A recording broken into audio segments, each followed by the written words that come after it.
I will do it to the end, and that is your package is 5 million. I will do it to the end, and you just take your passport and you go. Come on, what happened to you? You cannot take a laptop and sit down, collect your admissions letter, and start filling your visa application. What is wrong with some of us? All right, the IRCC is there. Create the account. Most of us, we hang on WhatsApp and we cannot do anything.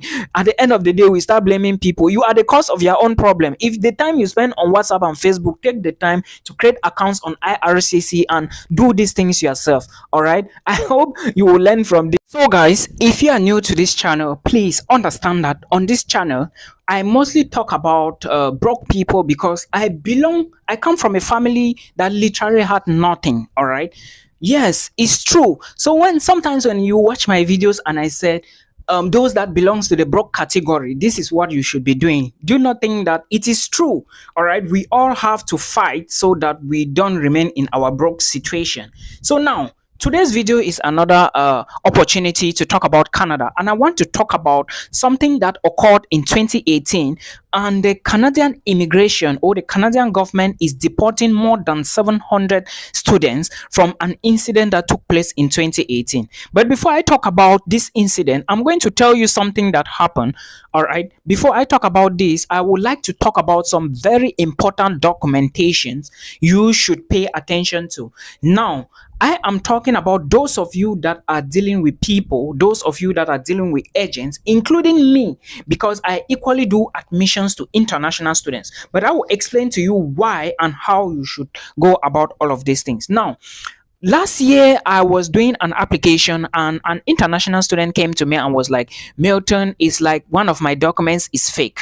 Now I want to draw your attention to this. If you intend to apply for any study permit or a student visa to Canada, you should understand that if you are working with an agent, somebody called agent, I mean, like if the person is in charge of your application or doing your application, make sure that the admissions offer letter that is coming from the person should be verified. How are you going to verify it? It is simple. Go to the email of the school. All right, if you doubt the person, that is why I always say that the people you work with are very important in whatsoever you do, because you cannot go and you carry your money you give to a ghost somebody you cannot see, somebody who don't have anything, somebody who don't have a channel, somebody who don't have a website, you don't know him. All right, you have never seen him anywhere, and you are giving him money. At least if I'm working on your stuff, you already know I have my YouTube channel. Will I abandon my YouTube channel because of maybe $200, $300 you gave me? No, hell no. You already know why. So please, admissions letter, make sure you verify the admissions offer letters given to you by agents. It is very simple sometimes to know. Just write an email to the international office, all right, and say that my brother did these admissions for me and I want to verify if it is actually a real admissions letter. Please check it for me. All right, or if you want to say my agent did these admissions for me, if you know that the agent is a registered somebody, because most of them, they are not registered. I myself, I'm not a registered agent. I always like to emphasize and put things out here straight, but I use my research skills to do whatsoever thing I want to do or do whatsoever thing I want to get. All right, some agents sign contracts with schools, but people like us that we know how to manipulate ourselves, we don't need to sign any contract. All right, so what I'm telling you is, if somebody brings an offer letter to you that you don't actually trust the person, because I know some of you work with people that you cannot trust them, make sure you verify. Point number one. Another thing you should verify is proof of funds. Now let me tell you something. A few days back, someone brought a case to me. He was like, Milton, I applied for a visitor's visa to Canada and it was rejected. No, he even came saying that his brother applied for a visitor's visa to Canada and it was rejected. Then I asked him, okay, why was it rejected? Can you show me the reason why it was rejected? And did you submit documents? And he was like, okay, let me show you. He brought out the reason from the page that the officials gave him. Then he equally brought out maybe some documents. All right, and out of those documents, I saw the documents, the real documents for visitors visa application application were not among. All right. The funniest part of the thing is that this guy told me that the person in charge applied for a visitor's visa, but the rejection letter shows that he applied for a student visa. How is that possible, guys? Can you look for a correlation and give me, because I didn't understand. Then when I wanted to ask further, why are you telling me that you applied for a visitor's visa and was rejected? Then your reasons, your rejection reason is showing that you applied for a study visa, because they are actually saying that your study visa application, your study permit application was rejected for the following. I was like, how is this possible? That was when he told me that he didn't even check the rejection letter. And I mean, you are applying for something to go to a country.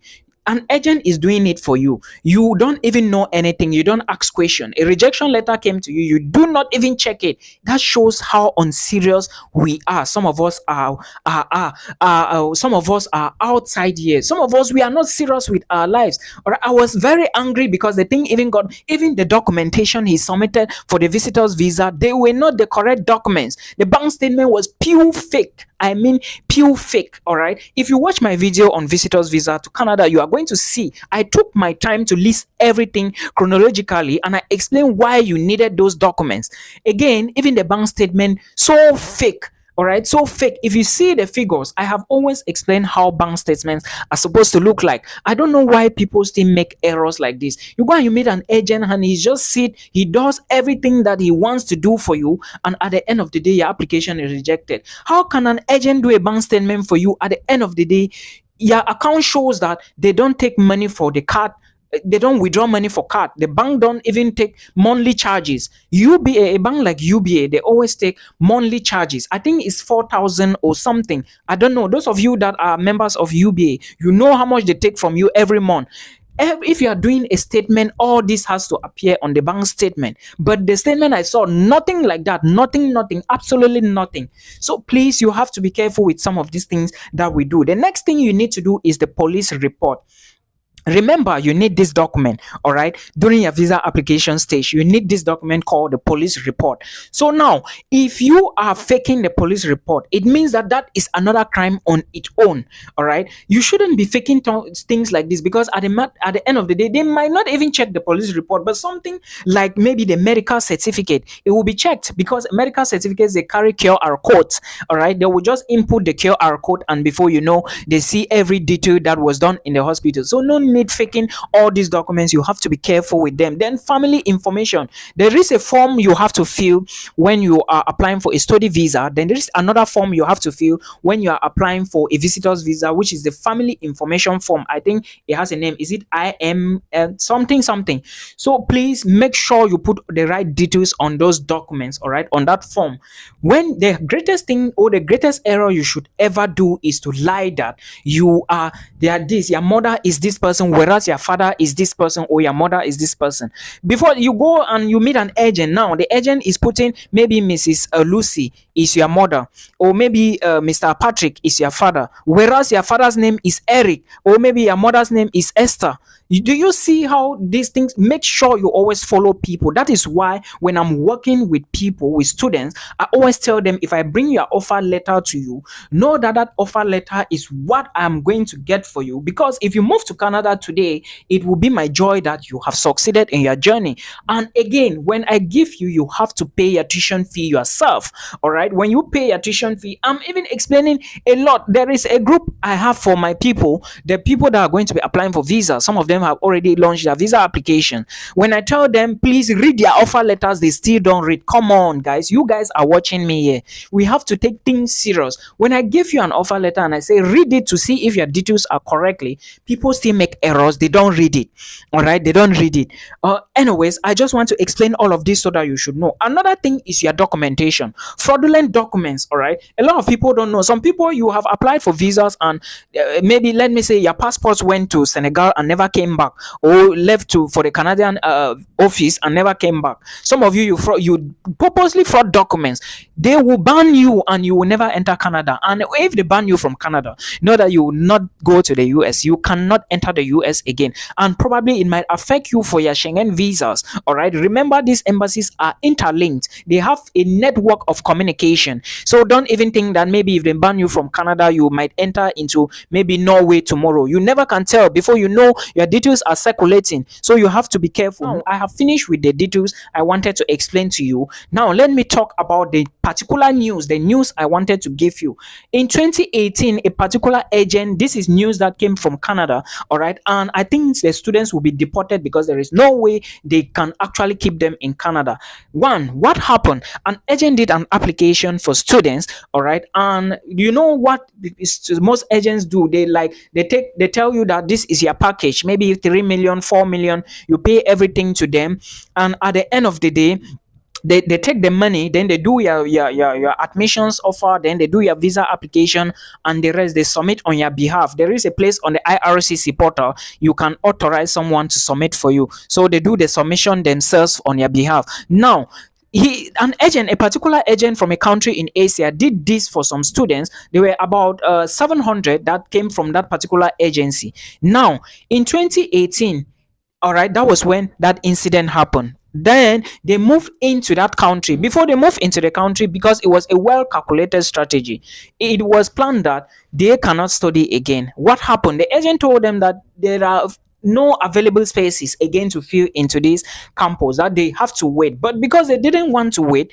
they said, okay, let's go again for another school. What happened? But the agent refunded them, you understand. But of course, there is always a percentage that they will always give these big immigration people. So they decided to go in for another school, whereas they had already had their student permit. Now, what happened? They finally entered into Canada because a student permit is given to you if you apply to Niagara College. The permit that is given to you is in cage for Niagara College. All right, in case you change it and you don't move, they cannot change it again to Fan College. No, to Fanshawe College. It is not done like that. So when these students, in fact, it was like, what's the name of the school? Humber College. So they had to change the school because they didn't want to be patient. What happened now? They went in for another course or another program, and at the end of the day, they ended up in there. What happened? They have already finished their programs, started working. Some already have working experience. They wanted now to apply for PR, because another thing you people fail to understand is that when you are about to apply, when you get your permanent residency and you want to apply for when you have your temporal stay and you want to apply for PR, which is permanent residency, all those documents that you use to apply for visa during the time you were to enter in here, you have to bring the documents back to the table. All right, you have to bring all of them back for cross-checking.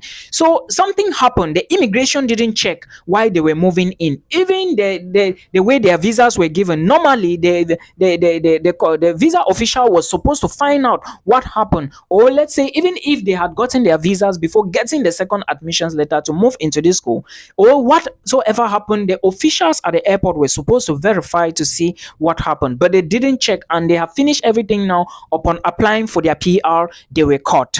While they were caught, like I told you, all the documents you used to apply to move in, you have to bring them back to the table. Your admissions offer letters, the conditional, the unconditional, and stuff like that. So when upon checking now, they noticed that their visas were for a different school, whereas they studied in a different university, because of course you have to bring in your certificates too, and whereas they were for a different universities. The officials now started they were like what actually happened. So they started checking now, started doing background check before they noticed that those students came in 2018 from this Asian country and were from a particular immigration portal. But because nothing was traced, the agent actually made them sign the forms that they were refunded. That was why they couldn't get him. You understand? It can't go under him again. He cannot face anything because he didn't actually do that error, but it was a well calculated strategy.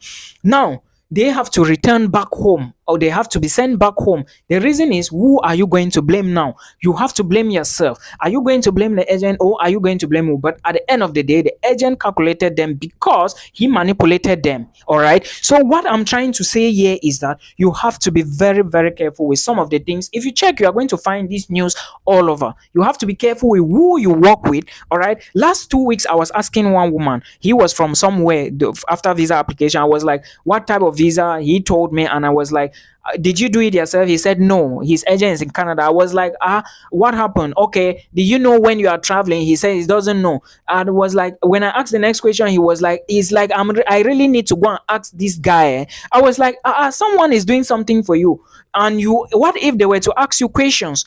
How will you reply to the questions? You have to ask questions, guys. It's not just about doing things with people. Ask them questions.